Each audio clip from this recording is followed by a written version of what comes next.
Children's National Medical Center is one of America's leading children's hospitals. When deafness or hearing problems are suspected in a baby, it is often brought to a place like this for testing and treatment. Pamela Buethe, the hospital's head of audiology, says half the cases of deafness are genetic. And then there's this other 50% of deafness and also hard of hearing. This goes with children with lesser degrees of hearing loss and not just deafness, okay? There are infections that they can have. So meningitis is very common, something called cytomegalovirus that can contribute. For children that might go into the neonatal intensive care unit because of prematurity, they have certain treatments, and that falls into that other 50% that it's not necessarily a genetic factor, but they are either born or they develop hearing loss. Buethe says the introduction of hearing tests for all newborn babies in America has had a huge impact.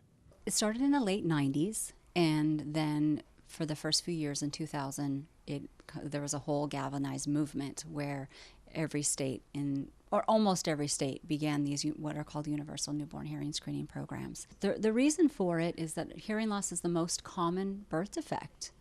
And there were times in the 70s, 80s when pediatric hearing loss wasn't being identified in children until they were 2 years of age, sometimes 1 year of age if they were deaf, and then for hard of hearing children, not until 2. And that's too late to begin a identification and intervention. Hearing is like a muscle. If an infant is born deaf and the deafness is left untreated, the brain's capacity to ever learn to hear, and for that matter to talk, will soon wither away forever. If it's not identified, then children will have speech and language developmental delays, or they will have serious deficits.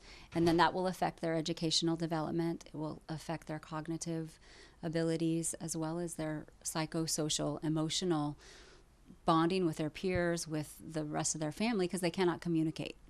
If they do have intervention, then they have access to sound, and for some children, they will go along the path of a speech and language therapy program, and they'll develop their speech and language almost the same as they're typically developing hearing peers, is what we call them.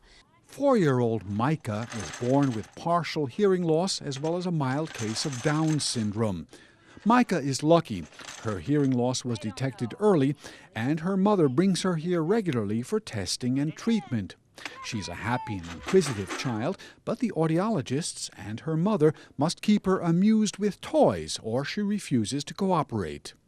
Treatment of hearing loss has been revolutionized by the development of cochlear implants starting in the 1970s.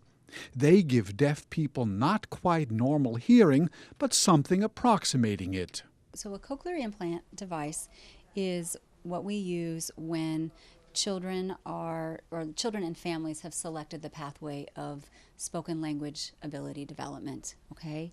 And this allows them to hear. It doesn't necessarily mean that speech understanding is going to be 100% clear with them, but they'll need intensive therapy. And this is the electrode array that is inserted into the cochlea. So this is surgically inserted. The child wears the speech processing device. So it goes over their ear, and it's connected this way. And then the microphone will pick up sound, and it'll go through the speech processor and then send it back through the internal device. Experts say that to be fully effective, cochlear implants must be put in by the age of 3 or 4. They say that deaf children who get implants and regular therapy can often learn to hear and speak fairly well. The big change in treating deafness in America in recent years has been the introduction of universal testing of infants in the first months of their lives.